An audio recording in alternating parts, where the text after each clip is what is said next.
Yo siempre planteo, porque todo esto que uno dice, por ahí ustedes se están preguntando en el mismo momento que me escuchan, bueno, ¿cómo se explica? ¿No? Los tiempos son cortos en este tipo de encuentros y uno tira disparadores. Hay una frase de Bertolt Brecht de la década del 30 que habló para los tiempos y dijo, el peor analfabeto es el analfabeto político. No tiene nada que ver con saber leer y escribir, no tiene nada que ver con haber pasado por la universidad, tiene que ver con saberse un ser político. Él decía, el analfabeto político no sabe cuánto vale el kilo de papas, el kilo de pan, y construye a su paso todo tipo de desastres, la guerra, la prostitución, pero no lo sabe porque es un analfabeto político. En la República Argentina, desde el 24 de marzo del 76 para acá, y estamos conviviendo con 45 años de construcción de analfabetismo político a través de los medios de comunicación. Primero, y es algo así como la primera pieza que los tipos mueven en el tablero, más de 300 centros clandestinos de detención, tortura y muerte y 30.000 compañeros que nos faltan. Y de ahí en adelante la construcción del analfabeto político a través de, bueno, lo que hoy conocemos como la mejor herramienta que ha encontrado el neoliberalismo, que es tener en una sola mano el 90% de los medios de comunicación. Bueno, Evita sabe todo eso. Es increíble, pero sabe todo eso. Hay una lectura que, por supuesto, no da detalles, no se puede adelantar tanto en el tiempo, pero sabe perfectamente que lo que viene será cada vez más cruel, porque hay algo en el enemigo que ella sabe es absolutamente obstinado. En ese contexto histórico en el que ella aparece en la vida argentina en 1946, ¿de qué veníamos? Agarremos siglo XX nada más. Veníamos de 800 cadáveres en la Semana Trágica por pedir 8 horas de laburo en los talleres metalúrgicos de Bacena en 1919. Veníamos de 1.400 fusilados en la Patagonia por pedir un botiquín en inglés y castellano, velas y mantas. Veníamos de las 600 muertes obreras en la forestal. Entonces, ¿cuál era la duda? Ninguna, ninguna. El enemigo cuando se enoja, cuando vos tocas cualquier resorte que tenga que ver con la distribución de la riqueza o los derechos laborales, mata, mata, no negocia, no discute, porque afronta, como lo hizo Macri durante 4 años, el destino de la nación con matriz patronal. No tiene que preguntarle nada a nadie, es el dueño. Por eso es que lo que hoy llamamos neoliberalismo, pero que eran los viejos conservadores, gorilas, liberales o neoliberales, son incompatibles con la democracia. Y Evita lo sabía. No lo decía de esta manera, pero Evita lo sabía perfectamente. Son incompatibles con la democracia y, y ella por ahí lo resumía desde otro lugar, que era los fríos no pueden servir al pueblo. Eso está solamente destinado a los fanáticos. Insisto, en una reconversión de una palabra que siempre es bandera de lo irracional, ella lo planteaba como una entrega sin límites. Para ella el fanatismo era eso. Y hay otro tema que también es muy interesante. Insisto en esto de dejar la mayor cantidad de disparadores que podamos. Sin quererlo, creo yo, se fue construyendo con cada una de las medidas del primer peronismo, que creyó perfectamente en la construcción de la industria nacional, un obrero industrial, y que el mercado interno lo motorice el salario obrero, y a mayor demanda comercial, mayor demanda industrial, con las dos demandas, demanda laboral, así de simple.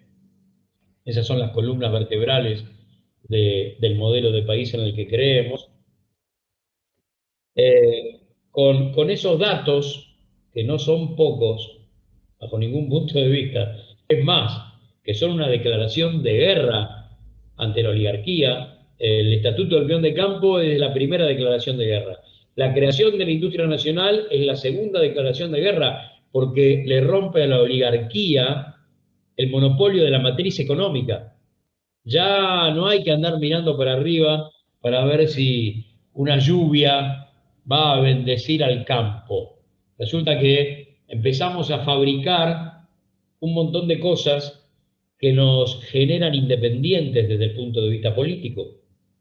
Bueno, en ese contexto es en el que aparece Evita para romper con la palabra beneficencia, limosna y crea la justicia. El pensar, yo sé que es complejo, pero hay que viajar hasta ese momento para terminar de entender que de ahí en adelante lo que había para los nadies, como diría Galeano, es justicia.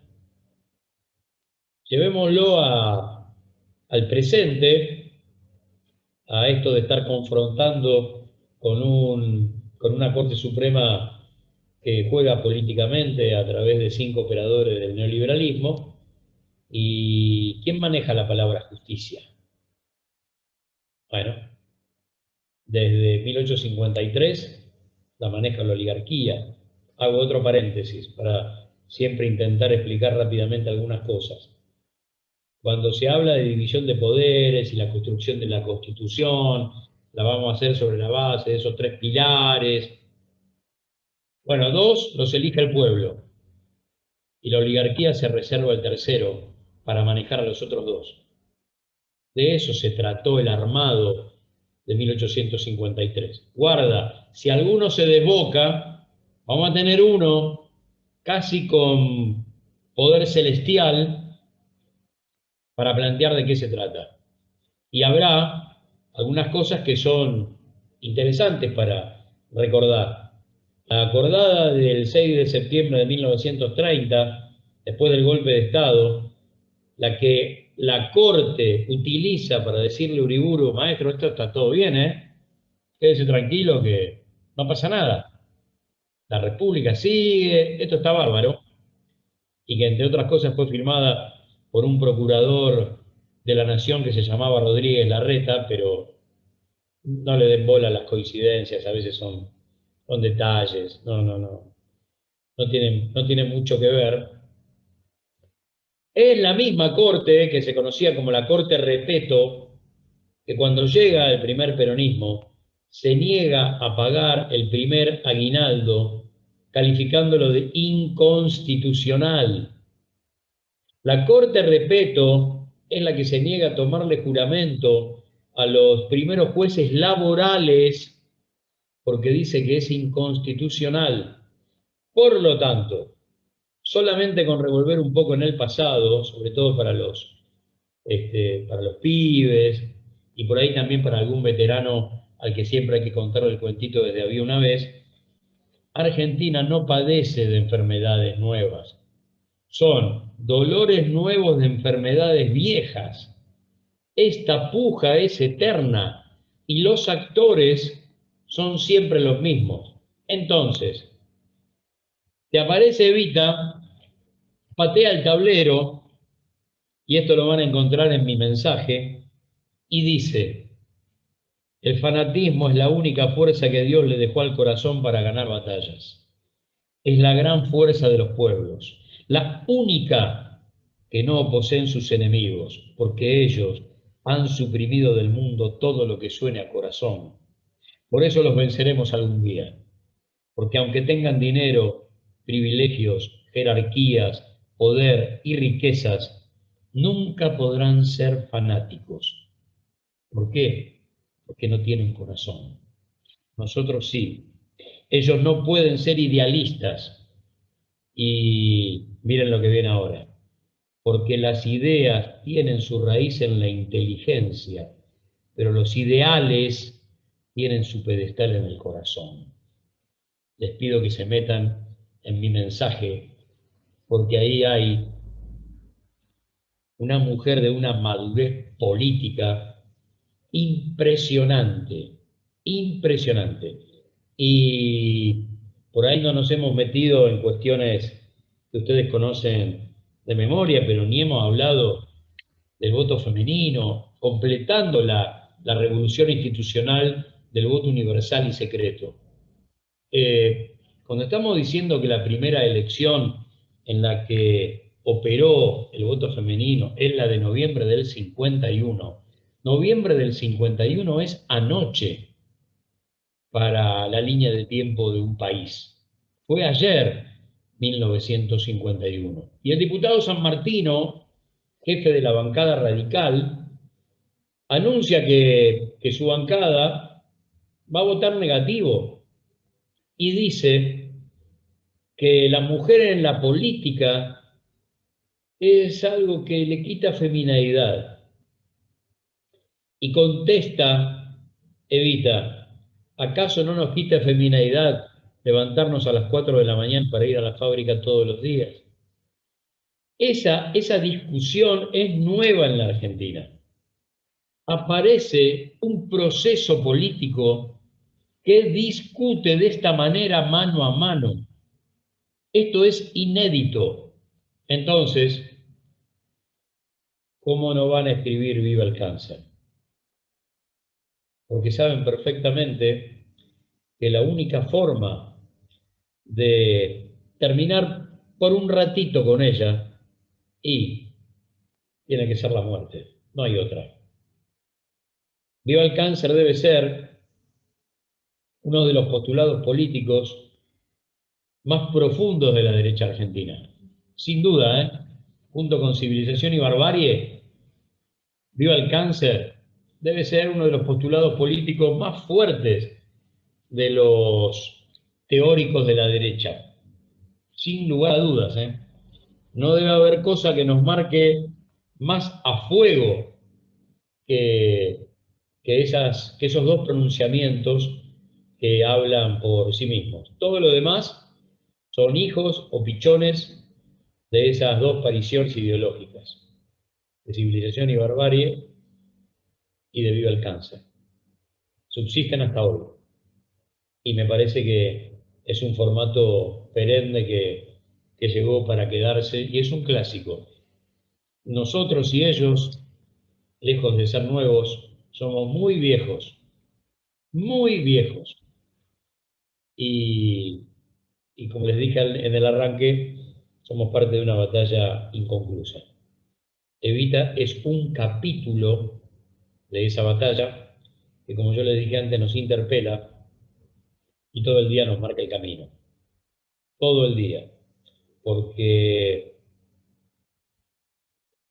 si fuimos capaces, y este es un dato que recuerdo que yo estaba intentando ordenarlo para contarlo y en algún momento me disparé por otro lugar, si fuimos capaces, nuestros antepasados, de convertirla en eje de una nueva, difusa y extraña religión, hay un montón de, de investigadores.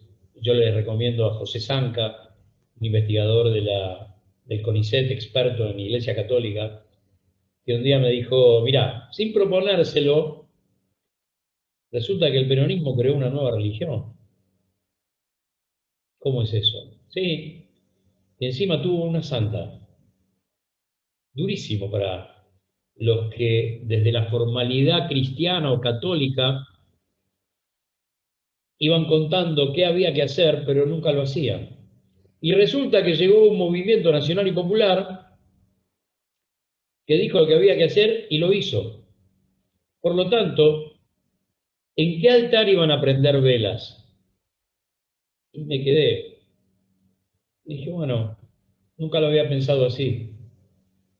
Y me dice, búscalo por ahí, búscalo en ese interlineado de la historia que tiene que ver en ¿En quién voy a creer de acá en adelante?